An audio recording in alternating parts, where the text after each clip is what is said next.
You know, those two players, I mean, obviously Warkentine, Summer League Player of the Year, they could put a team on their back. They could lead that team.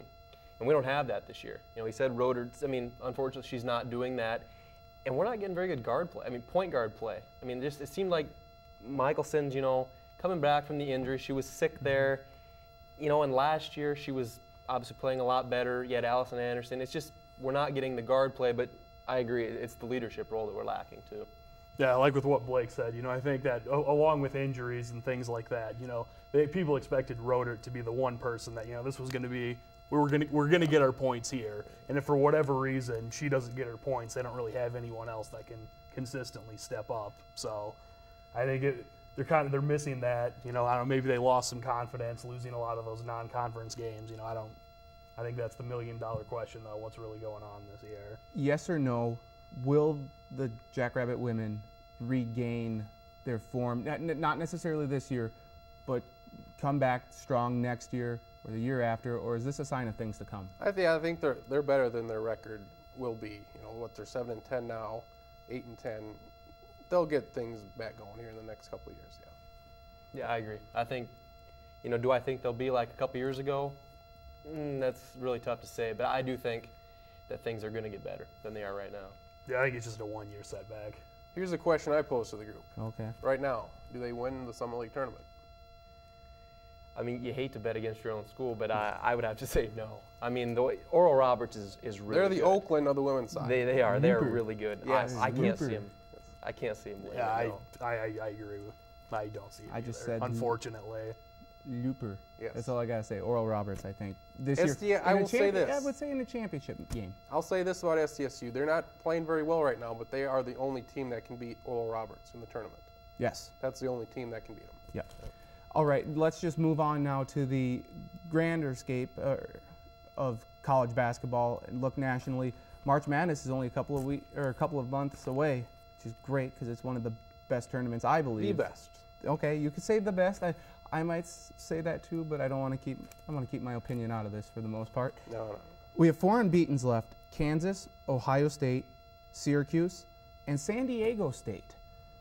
What team will first will be the last remaining unbeaten, and 2, which team has the best chance to win it all this year? San Diego State, because they play in the weakest conference.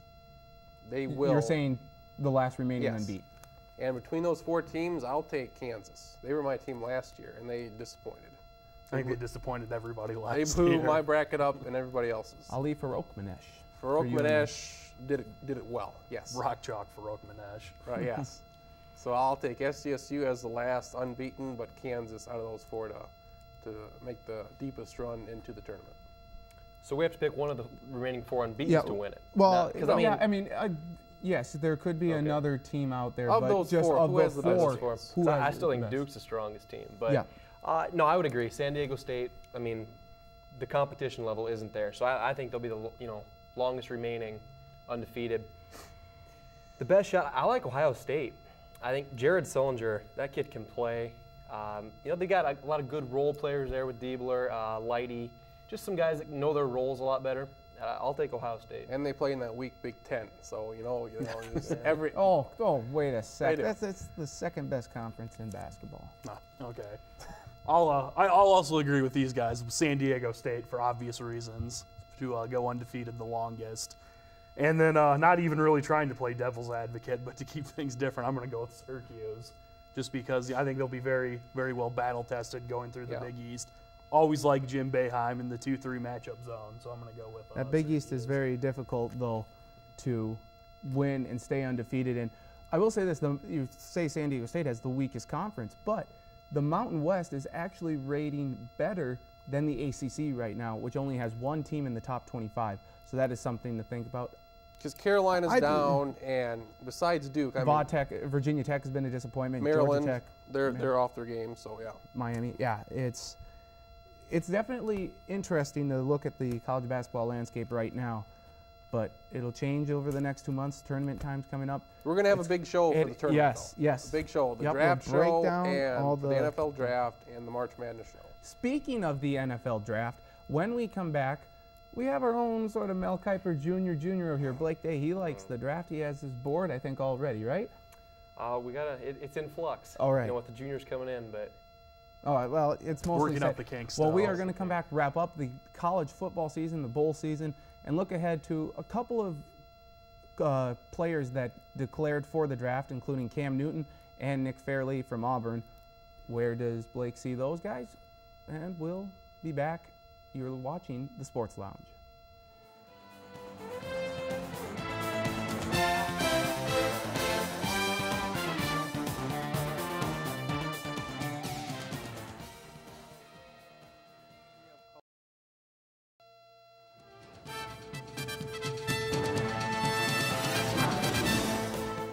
Welcome back to the Sports Lounge. I'm Nathan Stacken. Hopefully you are enjoying the show as much as we are doing the show for you and with you, perhaps. I don't know.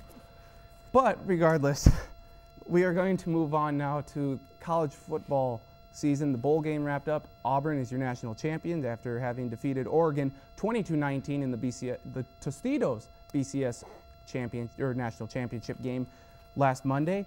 And it was a great way to wrap up. Perhaps not the greatest game that everyone thought we would get. Everyone thought there would be a lot of the offenses would be high scoring, flying all the way down the field.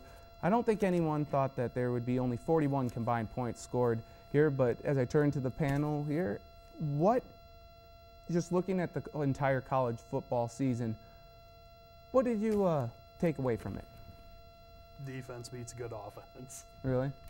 That's all you got to say? Well, I think I've always thought it was very fitting, and neither team, I think, had a great defense this year, Auburn and Oregon, but I think Auburn's was obviously better. They had the best defensive player by far of the two, and he pretty much wreaked havoc on the spread option that Oregon ran. How much do you think that layoff did for them as far as getting them prepared? Because if they played a week or two after the regular season, this is a different game. Yeah, I mean, I think the long layoff always is beneficial to the defense. I mean, defense is always going to be ahead of offense. Early in the season, you're going to say that, and in the bowl games as well. No, plus they have to hear those questions for 37 straight days of how are you going to contain this offense, and you're obviously going to play with a little bit of a chip on your shoulder. Just speaking of the 37 days off, doesn't that need to be shorter? Don't we need to have the national championship game maybe in the first few days in January and not January 10th like it was this year? 37 days is a long time. Like it was 5 years ago until they switched it. No, I completely agree, 100%. I think they should wrap everything up by the 3rd or the 4th. But well, I mean, if you're playing a playoff system, yes, you're playing every week, and you're working your way up. Date would still be the same for the national championship, but you've played 3-4 games in that time span. So I think fans would go for a playoff. So is that where we're going? Because TCU winning the Rose Bowl, defeating Wisconsin, that was a very, very good game. Could TCU have a chance to beat Auburn, do you think, if they played on a neutral field again a week from now? I think so. They played Wisconsin. Everybody thought Wisconsin was the best one-loss team out there. They proved that, everybody was saying how their running game was going to run all over TCU. That didn't quite happen, but I think TCU and Auburn, I think they could definitely give them a game. Yeah, I mean, it's just like the Boise State situation from the last few years. When you have that long of a layoff, that long of time to scheme, then honestly any team, I mean, not any team can beat anybody, but within reason, yes. I mean, if you are in the playoff system and you're playing, each week, I think, a team like TCU is going to get beat down. But if they played right now, I mean, I think Cam Newton is going to take over the game just like he did the national championship. In a one-game situation, I think TCU was good enough to beat anybody this year. I mean, they finished second in the country, beat a very good Wisconsin team. Didn't play a great schedule. I think it was a little better than some people gave him credit for. But, like our buddy Blake said, I think that Cam Newton would end up beating TCU, but I'm not terribly confident with that, though, either. Because you mentioned the schedule of TCU and the teams that they played throughout the year that were in the top 25. Compare that to Oregon's schedule and the teams that they played in the top 25. They played Stanford, and that's it? Yeah, that was it. Oregon had a really weak schedule. So you look at TCU, they had Utah, and they had Wisconsin. Oregon. To be fair, Oregon State, they I did don't know play if that- USC, but USC can't be ranked because of violation reasons. But either way, if they would have been ranked, that's only 2 teams then. Yeah. All right. Well, okay. So now, even because Boise State losing to Nevada, too, in that freak situation with the field goal kicker missing 2 field goals from short distances away, would they have had a chance, do you think, to beat Auburn if we had a playoff? You know, because now everyone says, oh, they can't beat, you know, the big schools because they're the little sisters of the poor, or whatever. That's what the Ohio State president said. Where are we headed towards a playoff, do you think? Because there are so many teams that would say now we have a legit case here that we could beat Wisconsin today, and who knows if we could beat Auburn or Oregon here. I know Travis and I on our radio show had Bill Hancock on back in December, and he said, oh, the college students love the bowl experience, but aren't we headed or destined for a playoff? I mean, if you're in Nevada and had to go to the Kraft Fight Hunger Bowl in San Francisco, and I found clips of them serving poor people in the soup kitchen, great bowl experience there. Sign me up. I'll go every year. Okay, serve the that's poor in the going a soup little kitchen. overboard. But well, that's what they did, though. As far as, you know, They Boise, did get $400 worth of free swag, though, with their respective bowl, Well, okay. though. but I as think far we're as the reading a playoff little goes, into hopefully before I die, there's a playoff. And as far as Boise State, you know, if they make that field goal, they're playing Wisconsin in the Rose Bowl. And I think they probably give them a game, too. And Boise State, I think, could compete with Auburn. Whether or not they win, I don't know, but I think they can hang with them.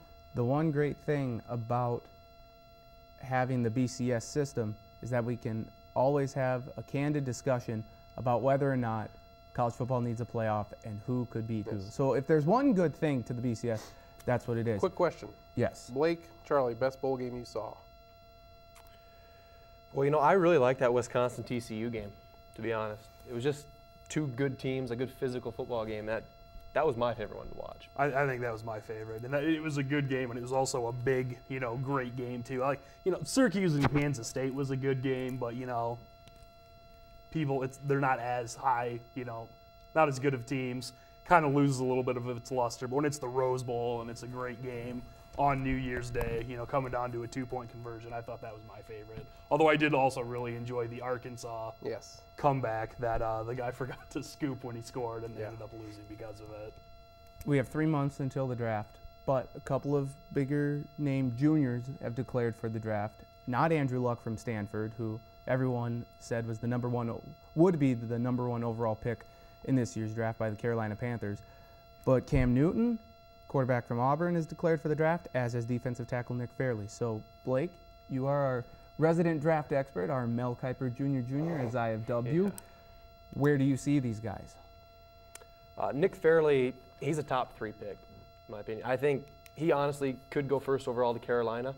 You know, it remains to be seen, but I think he's a lock to be in that top 4, I guess. We'll say that. I can't see him sliding anywhere past, is it Cincinnati at 4? I think that's his absolute, unless he somehow does terrible in the interviews. I mean, bombs somehow. Cam Newton, I don't think there's any way he falls out of the top 20. I mean, all it takes is one team to like him. I mean, to fall in love with the guy. Minnesota needs a quarterback. You look at Washington at 10. Yeah, you look at Arizona.